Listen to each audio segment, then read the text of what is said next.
Lotus reality and agro farming వారు premium farm land projects మన పొలం ఫేజ్ 1, 2 మరియు 3 కంప్లీట్ చేసుకొని మన పొలం phase 4 Wasar village at Narayana Khed లో ఆగస్టు 15 ఇండిపెండెన్స్ డే రోజు గ్రాండ్ లాంచ్ చేయడం జరుగుతోంది. లాంచింగ్ మరియు ఇండిపెండెన్స్ డే సందర్భంగా 5 గుంటాస్ ల్యాండ్ అవుట్ రేట్ లో బుక్ చేసుకున్న వారికి 1,50,000 రూపాయల డిస్కౌంట్ తో పాటు 2 గ్రాముల గోల్డ్ ఫ్రీగా ఇస్తున్నారు. పూర్తి వివరాలకు సంప్రదించండి. మహాలయ పక్షం. ఈ మహాలయ పక్షం అని అంటేనే మనకి భాద్రపద మాసంలో పితృదేవతల పితృపక్షాల్లో వచ్చిన తర్వాత ఆఖరి రోజున వచ్చేటటువంటి దాన్ని మహాలయ అమావాస్య అని అంటాం. ఈ అమావాస్య రోజుల్లో సాధారణంగా పితృదేవతలందరూ కూడా పొన్నామ నరకాలలో ఉన్నటువంటి వాళ్ళంతా కూడా భూమి మీదకి దిగే రోజు ఇది. కాబట్టి భూమి అంతా కూడా చాలా బిజీగా ఉంటుంది. ఎలాగైతే హైటెక్ సిటీ రోడ్ని అంతా కూడా కారులతో మరి బిజీగా జేఎన్టీయూ ఫ్లైఓవర్ దగ్గర నుంచి హైటెక్ సిటీ దాకా ఎంత బిజీగా ఉంటుందో, దాటుకోవడం ఎంత కష్టమో, అంతమంది పితృదేవతలంతా కూడా భూమి మీదకి వచ్చేస్తారు. దేనికోసం? పున్నామ నరకం నుంచి మమ్మల్ని తప్పించరా బాబు, ఏదో ఒకటి చెయ్యి అని చెప్పేసి. కాబట్టి ఈ మహాలయ అమావాస్య మనకి ఎప్పుడు వచ్చిందంటే అక్టోబర్ 2వ తేదీ 2024 సంవత్సరంలో రావడం జరిగింది. కాబట్టి ఈ అమావాస్య రోజున చాలా గందరగోళాలు జరిగిపోతాయి. ఎందువలన అంటే ఆ తర్వాత కూడా జరిగిపోతాయి. ఎందువలన అంటే అసలు పితృపక్షాలు అన్నారు దీన్ని. మామూలుగా అయితే అపరకర్మలు అన్నీ కూడా చేసుకుంటారు. అపరకర్మలు అంటే చనిపోయినటువంటి వాళ్ళకి పిండాలు పెట్టుకోవడం, ఇవన్నీ కూడా శ్రాద్ధ కర్మలు, తర్పణాలు, ఇవన్నీ కూడా. కాబట్టి ఇప్పుడు ఈ శివుడు పరమేశ్వరుడు వీళ్ళకి ఈ పితృదేవతలకి ఇచ్చేసినటువంటి రోజు. అంటే శివుడు 3వ కన్ను తెరిస్తే ఏ విధంగా అయితే ప్రళయాలు జరుగుతాయో ఆ విధంగా ఈ మహాలయ అమావాస్య, ముఖ్యంగా ఈ సంవత్సరం క్రోధినామ సంవత్సరంలో మహాప్రళయాలు జరుగుతాయి. చాలా మంది ఎవరైతే తల్లిదండ్రులను చూడకుండా వార్ధక్య స్థితిలో నిర్దాక్షిణ్యంగా వదిలేసినటువంటి వాళ్ళ భరతం పట్టడానికి శనీశ్వరుడు మహాలయ అమావాస్య రోజున యముడు కాసుకుని కూర్చున్నారు. చిత్రగుప్తుడు లెక్కల చిట్టా తీస్తాడనమాట మీ అందరికీ కూడా. కాబట్టి భార్యకు భయపడి మనం తల్లిదండ్రులకు తిండి పెట్టకుండా ముసలాళ్ళకి దూరంగా పెట్టి మనం సాఫ్ట్వేర్ ఇంజనీర్లుగా అమెరికాల్లోనూ ఆస్ట్రేలియాలోనూ సెటిల్ అయిపోయినటువంటి వాళ్ళందరికీ కూడా ఎవరైతే తల్లిదండ్రులని చూడలేదో వాళ్ళకి స్పెసిఫిక్ గా చెప్తున్నాను, ఓల్డేజ్ హోముల్లో వేసేశారో మేము డబ్బులు పంపిస్తున్నాం కదండి, నో ప్రాబ్లం అని బిల్డప్లు ఇచ్చేటటువంటి వాళ్ళు, మేము చదువుకున్నామని అహంకారంతో ఉన్నటువంటి వాళ్ళు, మేము ఉన్నతమైనటువంటి సాఫ్ట్వేర్ పోస్టుల్లో ఉన్నాం లేకపోతే ఈ పోస్టుల్లో ఉన్నామని బిల్డప్లు ఇచ్చేటటువంటి ప్రతి ఒక్కడికి ఈ చిట్టా తీయడం జరుగుతుంది చిత్రగుప్తుడు. కాబట్టి ఈ మహాలయ అమావాస్య రోజున ఎందుకు మీకు ఈ అక్కడిని కష్టాలు ఎందుకు వస్తున్నాయంటే మనం చేసినటువంటి కర్మల వలన పైన గ్రహాలు ఆ విధంగా అవి మనకి ఆ ఫలితాలను ఇస్తాయన్నది అందరికీ తెలిసినటువంటి విషయమే. ఒక కుజుడు రూపంలో, ఒక శని రూపంలో మనల్ని పట్టి పీడించడం అనేటటువంటివి జరుగుతాయి. కొన్ని రాసుల వాళ్ళకి మహాలయ అమావాస్య తర్వాత యాక్సిడెంట్లు అయిపోతాయి, కాలు చేతులు ఉండవన్నమాట. నేను చాలా మందిని చూశాను. ఆ తర్వాత ప్రతి దానికి కూడా ఒక వ్యక్తిని నేను చూశాను. కేపీహెచ్బి 4th phase లో భరత్ నగర్ ట్రైన్లో వెళుతూ వాళ్ళ మరదలను చూసుకోవడానికి వెళ్తున్నాడు. వెళ్తూ ఆ ట్రైన్ వదిలేస్తే పోయా, మరి నెక్స్ట్ ట్రైన్కి వెళ్ళొచ్చు కదా, మెట్రోలో ఎప్పుడూ ఉంటాయి కదా ఎంఎంటీఎస్లు, ఎక్కడాని ట్రై చేశాడు. 2 కాళ్ళు 2 చేతులు తెగిపోయినాయి. అలా సంవత్సరాల బిడ్డ మీద ఉన్నాడు. మరి ఇవన్నీ ఎందుకు జరుగుతున్నాయండి? మన కర్మ. మరి అతను ఇప్పుడు చనిపోయాడు పాపం సంవత్సరాల తర్వాత. ఆ విధమైనటువంటి పరిస్థితి కొన్ని రాష్ట్రాల వాళ్ళకి ఇప్పుడు ఈ యొక్క మహాలయ అమావాస్య తర్వాత రాబోతోంది. దుర్మరణాలు, అక్రమ సంబంధాలు. మరి మేము చదువుకున్నాం, మనకి ధర్మ భీతి లేదు, పాప భీతి లేదు, దైవ భీతి లేదు, మన ఇష్టానుసారంగా మనం ప్రవర్తించవచ్చు మనం చెప్పి రెచ్చిపోయినటువంటి వాళ్ళందరికీ కూడా పోలీసులకు భయపడతారు. కానీ దేవుడికి భయపడాల్సిన ఇంగిత జ్ఞానం లేదా? దేవుడు భయపడాలన్న జ్ఞానం ఉండాలి కదా చదువుకున్న వాళ్ళకి. లేదు, చదువుకోలేని వాళ్ళకి ఎలాగూ లేదు, చదువుకున్న వాళ్ళకన్నా ఉండాలి కదా. అందుకే చదువుకున్న వాడికంటే చాకలోడు మేలు అని సామెత వచ్చిందనమాట. కాబట్టి అటువంటి వాళ్ళందరికీ కూడా ఈ యొక్క మహాలయ అమావాస్య రోజున రాజకీయ నాయకులు ఇటీవల కాలంలో మీరు చూసుకున్నట్లయితే వాళ్ళందరూ కూడా అక్రమ సంబంధాల్లో ఇరుక్కుపోయారు. అటు భార్య వచ్చింది, ఇటు ఉంపుడు గత్త వచ్చింది, ఇద్దరు వచ్చి సాక్ష్యాలు చెప్తున్నారు. వీడి పరువు ఎలాగో పోయే, వీడికి పరువే లేదు అసలు. తర్వాత సినిమా యాక్టర్లు డాన్స్ మాస్టర్లు, జానీ మాస్టర్, వీళ్ళు వాళ్ళు ఒక స్టేజ్కి వెళ్ళి ఒక డెవలప్మెంట్కి వచ్చి ధడేలని అక్రమ సంబంధాల్లో పడిపోయి వాళ్ళ కుటుంబ జీవన విధానాలనే పోగొట్టేసుకుని మార్చేసుకున్నారు. నో ఎథిక్స్ వీళ్ళందరికీ కూడా. కాబట్టి అలాగే మరి ఇప్పుడున్నటువంటి సినిమా యాక్టర్లు కబ్జాలు, ఆక్రమించినటువంటి అవన్నీ కూడా అంత పేరు ప్రతిష్టలు ఉన్నటువంటి వాళ్ళ బిల్డింగ్లను పడగొట్టేయడాలు, ఇవన్నీ కూడా వరుసలో జరిగిపోయినాయి. మరి ఇవన్నీ ఏమిటండి? వాళ్ళు ఏమైనా కావాలని చేశారంటే వీళ్ళ పాపపు ఫలితాలు పైన ఉన్నటువంటి గ్రహాల రూపాల్లో వచ్చి వీళ్ళని అట్టడుగున పీడిస్తాయన్నమాట. కాబట్టి ఈ యొక్క అమావాస్య, మహాలయ అమావాస్య అని దానికన్నా అన్నారు. అంటే ఎన్నో అమావాస్యలు వస్తాయి మనకి, నెలకు ఒక అమావాస్య చొప్పున 12 అమావాస్యలు వస్తాయి. మరి దీన్ని పెద్ద అమావాస్య, మహాలయ అమావాస్య అని ఎందుకన్నారు?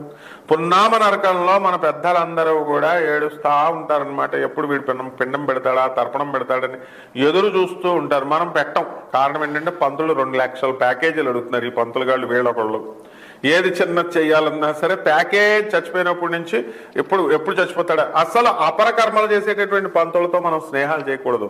నాకు ఒకడు ఉండేవాడు నాగేంద్ర శర్మ అని. వాడితో నేను ఎక్కడికన్నా వెళ్తే ఏం చేసేవాడు అంటే ముసలోళ్ళని చూసుకునేవాడు ఫస్ట్. ఇంకా ఎంతకాలం బతుకుతారు, ఎన్నాళ్ళ నుంచి అని, అంటే ఏజ్ క్యాలిక్యులేషన్ చేసుకుంటాడు. 6 నెలల 3 నెలల వీడు ఎప్పుడు లేచిపోతాడు అన్నట్టుగా. కాబట్టి అపరకర్మలు ఎవరి బిజినెస్ వాడిది, వాళ్ళు తప్పు పట్టడం మనం తప్పు కాదు. కాబట్టి ఈ యొక్క అపరకర్మల్లో కొన్ని కరోనా టైంలో ఎలాగైతే అందరూ ఠపా లేచిపోయారో, మరి ఉద్యోగాలు అందరూ కూడా ఈ రావన్నమాట. ఈ మహాలయ అమావాస్య తర్వాత కొన్ని రాష్ట్రాల వాళ్ళకి వచ్చేటటువంటి సమస్య లేదు. నాకు వచ్చేటటువంటి కాల్స్లో మీరు కూడా సర్వే చేసుకోండి, భారత ప్రభుత్వం సర్వేలాగా మీరు కూడా సర్వే చేసుకోండి. ఒక్కడు కూడా నేను ఉద్యోగం చేస్తున్నానని చెప్పేవాడు 1% ఉంటాడు. ప్రైవేట్ జాబులే పని, గవర్నమెంట్ పోస్టులు కూడా కాదు. ఏమంటే గురుగారు నేను ఖాళీగా ఉన్నానండి, ఏమీ చేయట్లేదండి, నాకు డబ్బులు ఎలాగొస్తాయండి, నా సమస్యలు ఎలా పరిష్కారం అవుతాయండి, ఇదే ప్రశ్న ఎవరికి చెప్పినా. కాబట్టి ఈ యొక్క మహాలయ అమావాస్య తర్వాత కొన్ని రాశుల వాళ్ళకి చాలా కఠినంగా, భయంకరంగా మీకు ఉండబోతున్నాయి. మొట్టమొదటిగా మేషరాశి వారికి, వృషభ రాశి వారికి యావరేజ్గా ఉంటాయి. ఈ విద్యార్థులు ఎవరైతే ఉన్నారో వీళ్ళంతా కూడా మరి చదువు బాట పట్టకుండా ఈ అమావాస్య, మహాలయ అమావాస్య తర్వాత డ్రగ్స్కి ఎడిక్ట్ అయిపోవడం, తాగుడికి వెళ్ళిపోవడం. నా స్టూడెంట్స్ ఉన్నారు, జేబులో మందు బాటలు పెట్టుకుని క్లాస్ రూమ్లోకి వచ్చేస్తారు. ఏమడుగుతాం, మిగతా టీచర్లు ప్రొఫెసర్లు పట్టుకున్న మందు బాటలు ఉంటారే కానీ వాడికి పాపం కాలేజీకి రానంటాడు. ఇప్పుడు ఒక ప్రముఖమైనటువంటి టాప్ 10 కాలేజెస్ అని మనం అనుకుంటాం కదా, అందులో ఉన్నటువంటి వన్ ఆఫ్ ద ప్రైవేట్ కాలేజీలో, అరే జరా మమ్మల్ని చూడరా బాబు, నీ అన్నీ కూడా దృష్టి అంతా కూడా ఆకాశం పైన ఉంటుంది, మమ్మల్ని ఉన్నంతకాలం అయినా సరే మమ్మల్ని కేర్ చేయరా, మంచిగా మాట్లాడరా బాబు అని చెప్పి బతిమాలుకున్నటువంటి ప్రొఫెసర్లు ఉన్నారు. మా స్టూడెంట్ ఈశ్వర్ అనేటటువంటి స్టూడెంట్. కాబట్టి ఈ విధంగా మనకి లాయర్లు ఒకానొక దశలో బ్రహ్మాండంగా అద్భుతంగా వాదించేటటువంటి కొంతమంది లాయర్లు. మాకు ఒక లాయర్ ఉన్నాడు మరి విజయవాడలో, చక్కగా జేబులో మందుబాటులు పెట్టుకుని సీనియర్ ఏమో వెళ్ళి వాయిదాలు వేసుకురమ్మంటే ఇప్పటికే ఒక 30 సార్లు జడ్జి గారి దగ్గర వాయిదాలు వేసుకొచ్చామండి. మళ్ళీ వాయిదా అడిగితే వాళ్ళు ఊరుకోరండి అని చెప్పేసి కూడా వచ్చినటువంటి వాళ్ళతో మందుబాటులు జేబులో పెట్టుకొని అక్కడే గడగడగడగడ రాత ఆగేసి అక్కడ పక్కన బాస్కెట్లో పడేసాడు. ఆ తర్వాత జడ్జి గారి దగ్గరికి వెళ్ళాడు. డేట్ అడిగితే డేట్ ఇచ్చారు జడ్జి గారు. ఇవన్నీ ఎందుకు వల్ల జరుగుతాయంటే మహాలయ అమావాస్య ఎఫెక్ట్. కాబట్టి కొన్ని రాశుల వాళ్ళు వీళ్ళు ఇందులో మహాలయ అమావాస్య తర్వాత పచ్చి తాగుబోతులు అయిపోతున్నారు. అలాగే మీరు పూర్వజన్మల్లో వాడేసుకొని అమ్మాయిల్ని పాడు చేసేసి వాళ్ళని మోసాలు చేసేసి వదిలేసినటువంటి ఆడవాళ్ళంతా కూడా వాళ్ళు ఇప్పుడు పిశాచుల్లాగా మారి ఈ జన్మలో మిమ్మల్ని వేధించడానికి కొన్ని రాశుల వారికి రావడం జరుగుతుంది. అలాగే మరి ఎవరో ఒక వాళ్ళ రూపంలో తగలడం, వీళ్ళని మరి వీళ్ళందరి సరే వీళ్ళందరినీ తీయడం కోసం ఏదో కేసుల్లో ఇరికిచ్చేయడానికి ఆడవాళ్ళు రూపంలో మీరు చేసినటువంటి పాపపు కర్మలు ఈ జన్మలో రావడం అనేటటువంటివి జరుగుతాయి. కాబట్టి మీరు ముసలి వాళ్ళని చూడలేదు, తల్లిదండ్రులకు తిండి పెట్టలేదు, ఇవన్నీ పోతాయా ఊరికనే పాపాలు? తల్లిదండ్రులు ఎంత చిన్నారు, అల్లారు ముద్దుగా మిమ్మల్ని చూసుకున్నారు, అవన్నీ మర్చిపోయి వార్ధక్య దశ వచ్చేసరికి ముసలోళ్ళు అంటే అసహ్యమా? ఇప్పుడు వచ్చేటటువంటి కొత్త కోడళ్ళకి ఏజులు పనికిరావా? అవన్నీ చూస్తాయి మీకు. ఇప్పుడు మహాలయ అమావాస్య రోజున ఎవరికైనా ఏ సందేహాలు ఉంటే మీరు తప్పు చెప్పారు అని భయపడక్కర్లేదు. ఇది ఖచ్చితంగా శాస్త్ర ప్రకారము ఈ నెలలో జరగబోయేది. నేను శాస్త్ర ప్రకారం, జ్యోతిష శాస్త్ర నార్మ్స్ అండ్ రూల్స్ ప్రకారం, all with logical consistency, rationalistic గా సైంటిఫిక్ అప్రోచ్ తో నాసా రిపోర్ట్స్ ని బ్లెండ్ చేస్తూ ఏన్షియంట్ ఆస్ట్రాలజీని, నాసా రిపోర్ట్స్ మోడర్న్ సైన్స్ ని బ్లెండ్ చేసి చెప్తున్నాను కాబట్టి నాకు డైరెక్ట్ కాల్ చేసి అడగొచ్చు. కాబట్టి ఇందులో ఎవడు ఎంత పెద్ద ఆఫీసర్ అయినా, ఎవడు ఎంత పెద్ద మినిస్టర్ అయినా, ఎంత పెద్ద సీఎం అయినా, ఎంత పెద్ద ప్రైమ్ మినిస్టర్ అయినా, it will be apply to all సమానంగా. ఇందులో ఎగ్జంప్షన్ లేవు. పక్షవాతాలు వచ్చేయడం ఖాయం అనమాట కొంతమందికి, వాళ్ళ చేసినటువంటి పాపాల ఇంటెన్సిటీని బట్టి. అంత మహాక్రూరమైనటువంటి, మహాఘోరమైనటువంటి, మహాప్రబలమైనటువంటి అమావాస్య ఈ 2024 మహాలయ అమావాస్య. డేటా తర్వాత తీసుకోండి, సర్వే చేసుకోండి. మీరు ఎంత మంది జనం ఉన్నారు. It is an open challenge to all astrologers all over the globe. ముందు నాకు ఛాలెంజ్ చేసే ముందు నాకు చెప్పే ముందు జ్యోతిష ఆల్ ఓవర్ ద గ్లోబ్ ఉన్నటువంటి వాళ్ళందరికీ నేను ప్రతి నెల ఇస్తున్నాను. కాస్తైనా సిగ్గు శరం ఉన్నటువంటి వాళ్ళు నాకు ఆన్సర్ ఇవ్వడానికన్నా వస్తారు. వెలాసిటీ ఆఫ్ మూన్ జ్యోతిషాల తర్వాత చెప్తురు కానీ వెలాసిటీ ఆఫ్ మూన్ ఎంత? 2/3/4 ఉందనుకో. ఈ రెండు దేనిని, దీని 2 యూనిట్ ఏంటి, ఈ 4 యూనిట్ ఏంటి, 3 యూనిట్ ఏంటి, ఆ యూనిట్లకి వీటికి మధ్య ఇంటర్ కనెక్షన్ ఏంటో నాకు చెప్పాలి ఫస్ట్.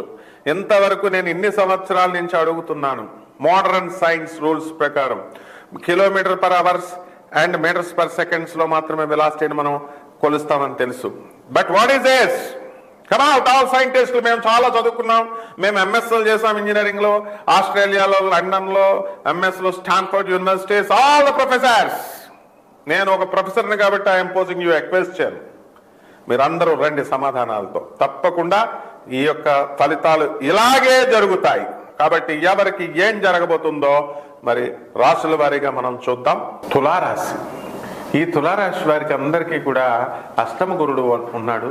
దానివల్ల అప్పులు మేమిస్తామని పోటీ పడి మీకు అందరికీ కూడా అప్పులు ఇవ్వడానికి వస్తారు. అంటే శుభ్రంగా తీసేసుకోండి అప్పులు. ఉద్యోగం లేదనే బాధపడద్దు అసలు. మీరు ఉద్యోగాలు అనేటటువంటి రావడానికి రేపు మళ్ళీ మే నెల దాకా అసలు మాట్లాడద్దు. కాబట్టి పెళ్లిళ్ళు కావట్లేదండి అని బాధపడేటటువంటి తులారాశి వాళ్ళంతా కూడా పెళ్లి ప్రయత్నాలు అసలు చేయొద్దు. ఎందుకంటే అష్టమ గురుడు. కట్నాలు రావు. మనకు కావాల్సింది అమ్మాయి కాదు కదా, కట్నాలు కదా, స్టేటస్లు కదా, పోస్టులు కదా. కాబట్టి రంగు కదా, తెలుపు రంగు, నలుపు రంగు ఉన్న అమ్మాయిలు పనిచేయరు కదా. ఇలాంటి డిమాండ్స్ ఉన్న వాళ్ళంతా కూడా పెళ్లి కాని ప్రసాదాలుగా మిగిలిపోవడం ఖాయం. కాబట్టి ఈ గురుడు మళ్ళీ మనకి మిథున రాశిలోకి వచ్చేదాకా కూడా మీరు ఎటువంటి వివాహ ప్రయత్నాలు, ఇటువంటి డిమాండ్స్ ఉన్న వాళ్ళు చేయొద్దు. ఇక మామూలుగా ఎవరైనా సరే పర్వాలేదండి అనుకునేటటువంటి వాళ్ళు మాత్రం వాళ్ళు మీ ప్రయత్నాలు చేసుకోండి. అయినప్పటికీ కూడా స్లో రేట్లో మీకు పనులు ముందుకెళ్ళడం అనేటటువంటివి జరుగుతాయి. ఇకపోతే ఉద్యోగ ప్రయత్నాలు చేస్తున్నటువంటి వాళ్ళు, ప్రభుత్వ ఉద్యోగాలు అవనండి, సాఫ్ట్వేర్ ఉద్యోగాలు అవనండి, అటువంటి వాళ్ళకి ఉద్యోగాలు అనేటటువంటివి రావు. మరి కొంత సమయం పడుతుంది. అలాగని చెప్పి మీరు మీ ప్రయత్నాలు మీరు మానకూడదు. కాబట్టి తులారాశి వాళ్ళందరికీ కూడా రైతులు ఉన్నారు. రైతులు బ్రహ్మాండంగా పంట పండిస్తారు. చేపల రొయ్యలు, ఉప్పు చేపల వ్యాపారాలు, ఈ యొక్క ఒక ఆక్వా సంబంధమైనటువంటి వర్క్స్ ఉన్న వాళ్ళు బ్రహ్మాండంగా ఉంటారు. సినిమా యాక్టర్లు, వ్యాపారస్తులు, అన్ని రకాల వ్యాపారాలు చాలా చక్కగా మీకు కలిసి వచ్చేయడం అనేటటువంటివి జరుగుతాయి. కాకపోతే కుటుంబంలో మనశ్శాంతి అనేటటువంటిది కాస్త తక్కువగా ఉండడం అనేటటువంటివి జరుగుతాయి. కాబట్టి పరిహారాలు ఏం చేయాలంటే తులారాశి వాళ్ళందరికీ కూడా మీకు ఏం చేయాలా, మనము దశమహావిద్యల్లో మనం చేస్తాం. మరి ఇప్పుడు బెజవాడ కనకదుర్గమ్మ తల్లి యొక్క నవరాత్రి సమయాలు కాబట్టి దశమహావిద్యల్లో ఒకటైనటువంటి బగలాముఖి అమ్మవారి యొక్క హోమాన్ని జరిపించిన, లేదా బాలా త్రిపుర సుందరి అమ్మవారి యొక్క హోమాన్ని మీ ఇళ్లలో జరిపించుకోండి. బెజవాడ కనకదుర్గమ్మ తల్లి యొక్క పాదపద్మాలకు మీరు చక్కగా అమ్మవారి యొక్క మంత్రాన్ని మీరు తీసుకొని చక్కగా మీరు అమ్మవారి యొక్క అర్చన మీరు చేసుకోండి. ఈ విధంగా మనకి పూజలు చేసినప్పుడు ఖచ్చితంగా ఈ యొక్క కష్టాల నుంచి మీరు బయటపడడానికి అవకాశాలు ఉంటాయి. శుభమస్తు.